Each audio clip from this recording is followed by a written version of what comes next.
Didn't realise we were live. Hello everybody, welcome here to today's live stream. Happy New Year as well, and I'm really pleased to be streaming to you today from my iPhone SE 2020 using my USB mic because I have a new adapter to do that for better sound and picture quality.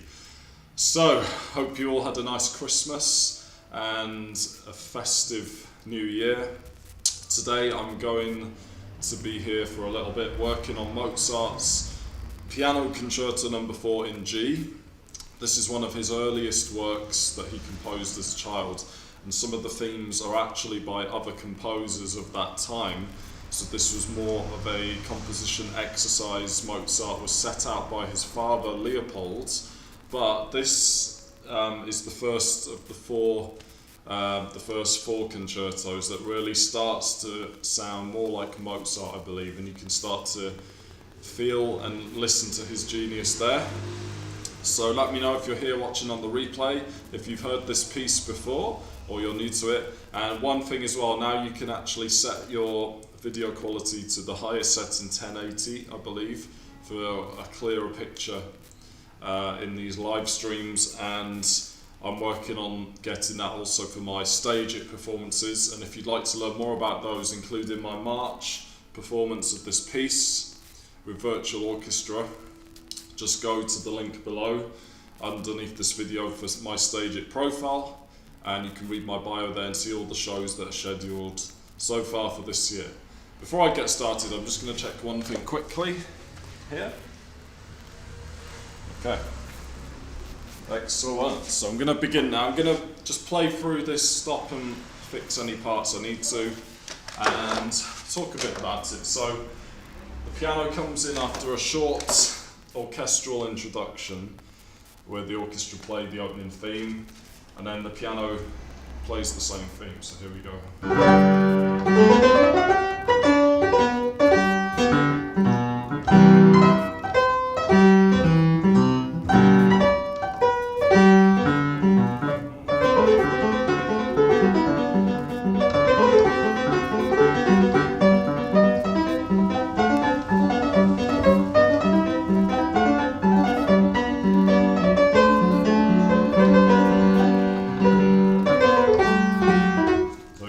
Turn the page a bit there for that. I'm still working on this.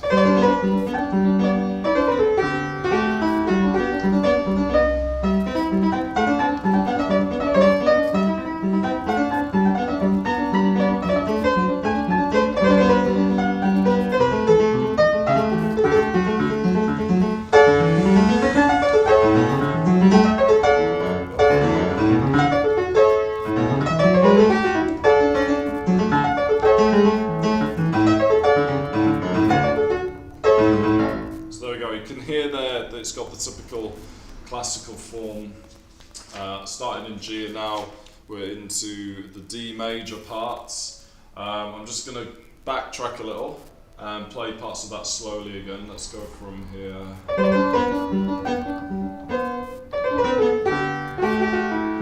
So this is an interesting one because you have, like here, you've got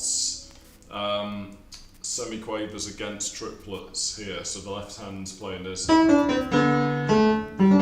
the right hand.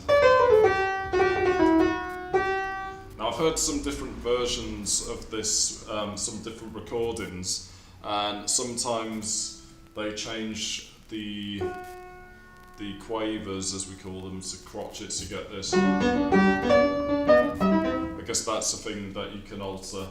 I like with Mozart as well sometimes to add my own ornaments and things, but in this case there are plenty of them throughout, and I'm actually planning to improvise the cadenzas from in the first and final movement. It's in 3 movements like a typical classical concerto, and it's quite a short piece overall as well. It's no longer than 15 minutes because each movement is almost like 5 minutes each. The last one's a bit shorter, but the first 2 are about 5 minutes or so. So let's go from here again.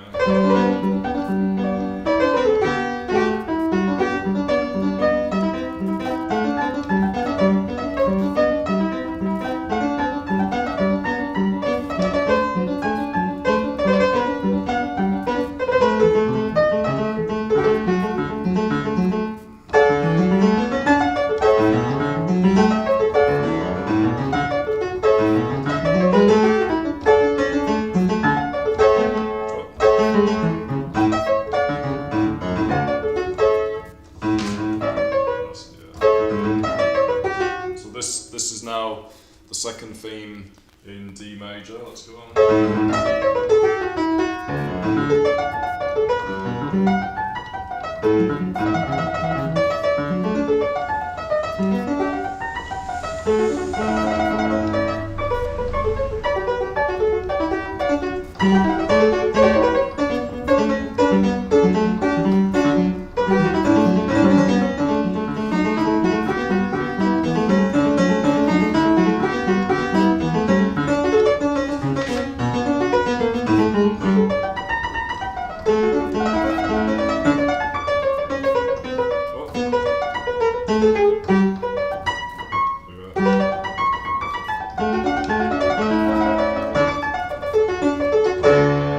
So that's our exposition section, and then the orchestra go on and play their part.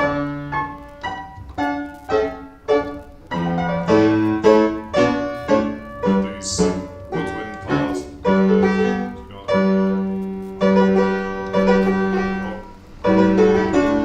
then the piano is back with the opening theme in D.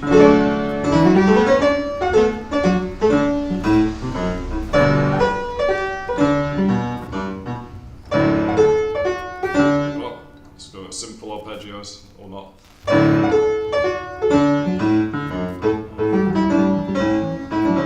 So now this is the development section where the themes that you hear in the beginning start to work together, sometimes against each other or mixed together as well.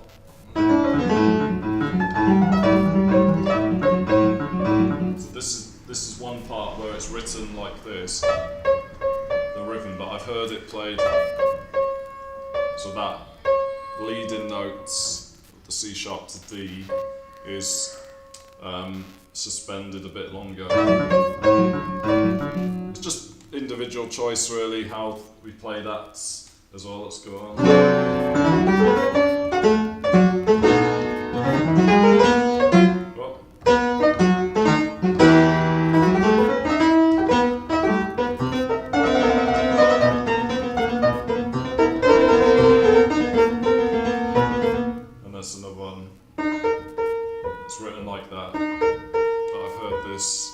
As well, so I'm going to do more research on that actually about that, so let's do this again slower. Oh,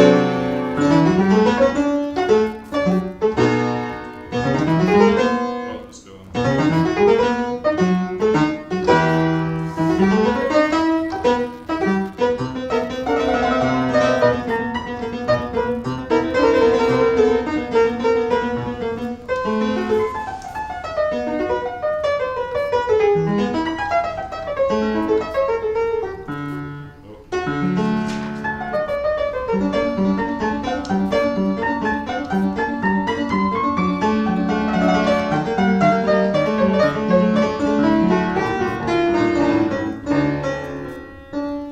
This part, very beautiful G minor section, and then the orchestra have a few bars again where they play this material.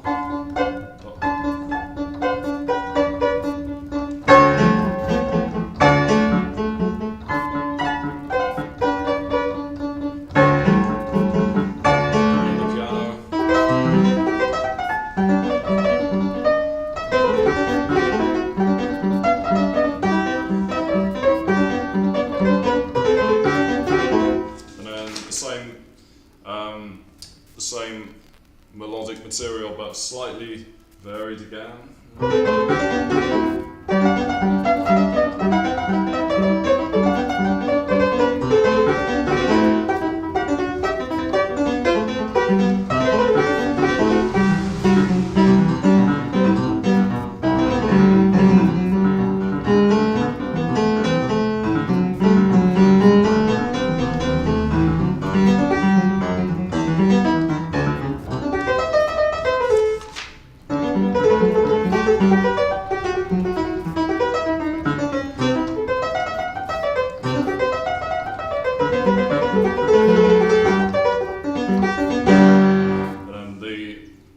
The orchestra go on a bit, and then the cadenza comes, the first movement of this concerto with its cadenza.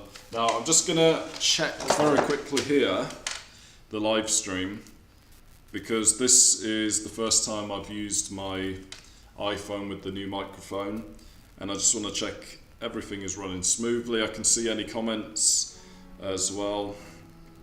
Let me just look on my YouTube channel. I'll go on a little more with the second movement, and then next time we'll look at the third movement as well. But I'm really excited about improvising cadenzas as well, because I've already got themes I can play around with, and then I'll get a few different ideas for what I will actually do in the live performance on Stage It in March. So let's just have a look at my looking in my library where hang on a minute. I just want to go to my channel, don't I, actually? And if you're new to this channel as well, hello, please subscribe. And it'd be nice to see you in future lives and on the new videos that I create as well. So let's just have a look. The video's loading here.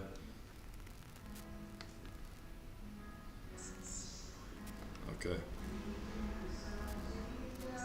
So we're all good here. Picture and video, picture and sound seems to be going good. So let's go on then. So the second movement is in G minor, which is pretty unusual because that is almost the same as the home key G major, just the minor version. And usually in a concerto you might get it in another key. It could be like in D major in this case, or E minor, the relative minor of G. But he decided to go for G minor here. So let me just check one thing as well, if I can see. Okay, we're good. I'm still getting used to YouTube Live and the studio things and everything. Yeah, I think we're good. Okay, let's go on. So this is a theme the orchestra first plays, and then the piano comes in after.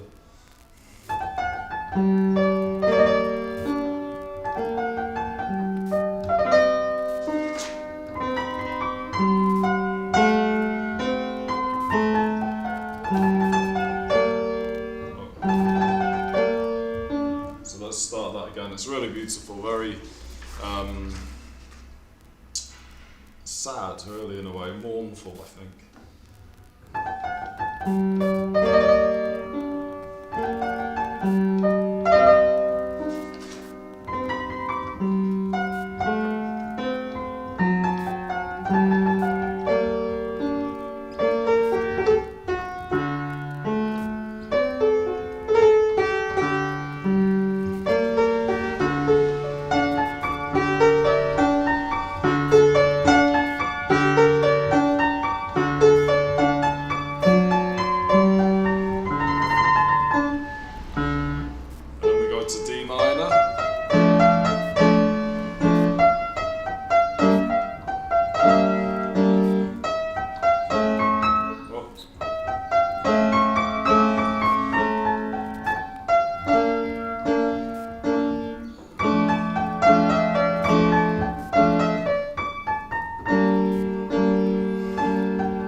Part of this movement, and then the music goes on, and then we go into B flat major, the relative major of G minor.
the second movement, basically. I just played it through there, and when it comes together with the orchestra, it's really beautiful. I love the interplay between the piano and different instruments.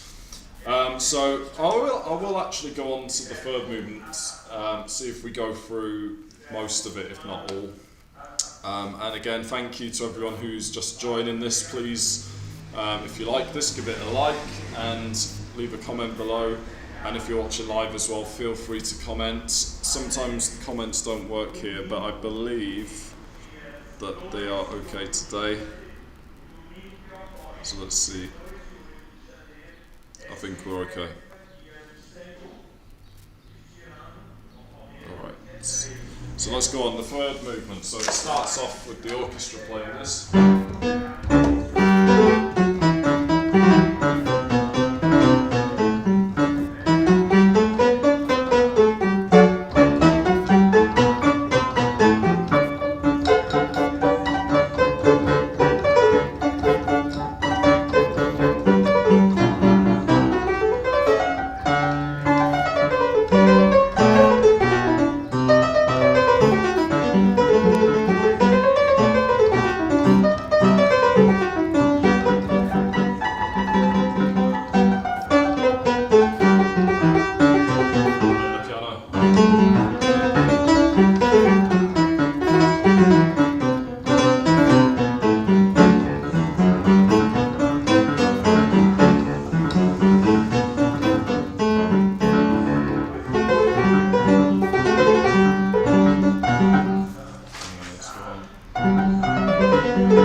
Tricky actually. I'm just going to slow it down because we've got our ornaments here.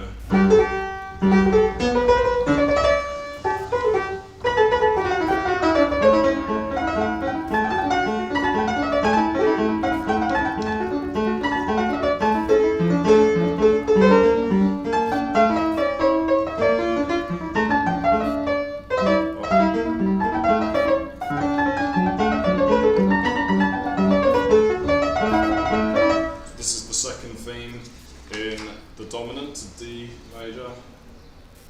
Let's do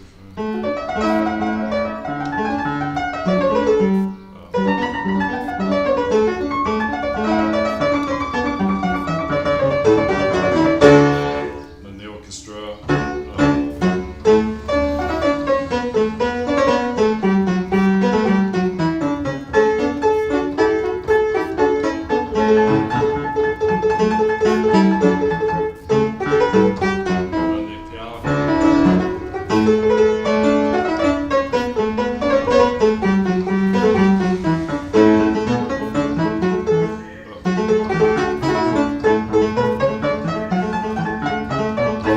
Just say I have been studying this piece for a while, on and off, so it's not the first time I played it. It might sound like that sometimes, but I will be preparing it for a march, and I'm working on memorising it now. Some parts are easier to memorise, of course, like these patterns. Oh,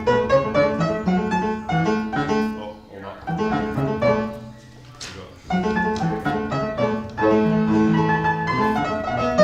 This part now, the development gets very dramatic, so I'll just slow it down for now so you can hear more things.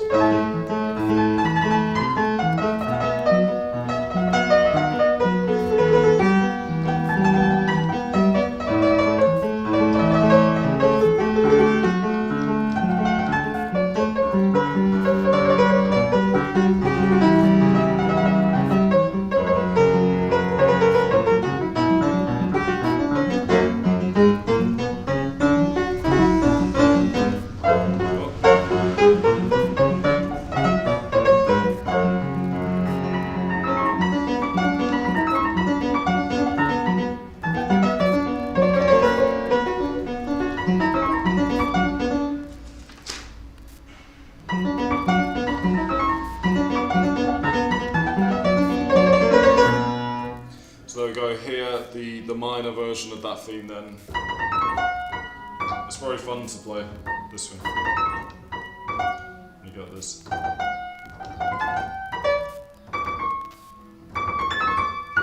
Lots of different forms. So that is one thing I will use in the cadenza of this movement when I improvise that later. Let's just do parts of that again.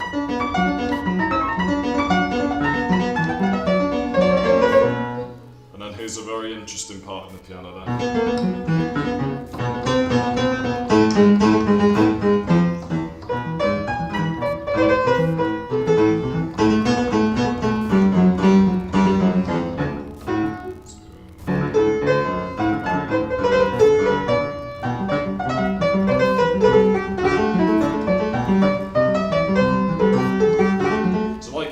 Movement, we got a part here where the left hand this time is playing semiquavers, C major, and the right hand playing triplets, and it makes a nice mix. Let's lead into that. So this is interesting as well. It's almost quite unusual for Mozart, this.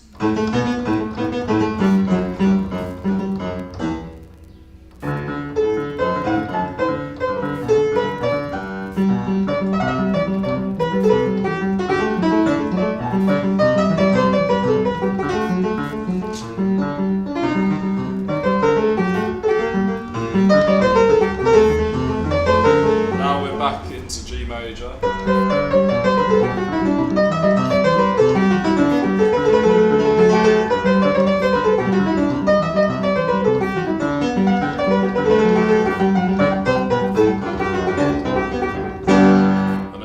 Cadenza comes. There is one written here actually. I'll just play through it slowly to give you a kind of idea of the types of cadenzas you could improvise or write out if you don't feel totally comfortable improvising. So we've got this.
That's the end of the piece then. So I hope you got a nice idea of Mozart's Piano Concerto No. 4. Let me know below if you've ever listened to the piece before or if this is your first time hearing it, and I hope you can go away and listen to it now. There's a particularly good recording by the pianist Mozart Piano that I'd recommend.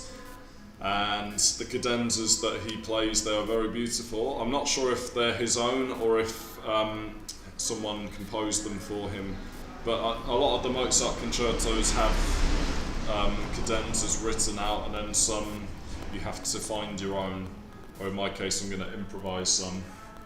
I like the one that I just played here, but I still would like, it's one of my musical goals actually, to improvise a Mozart cadenza in a concerto. So everybody, thank you for joining. Have a great rest of your week, and let me know if you have any ideas of things you would like me to do in future live streams. I want to do this regularly, at least, you know, twice or two or three times a month would be cool. Maybe weekly as well. I'm working on lots of concertos that I will reveal, and if you would like to join my performances online on stageit.com, just go to that link below in the description, and that will take you to my profile there, and you can explore the shows I have scheduled there. I'm going to be adding more as well as we go through the months, so just take a look there and choose the ones you'd like to attend. So thank you everybody, I'm going to sign off, see you next time.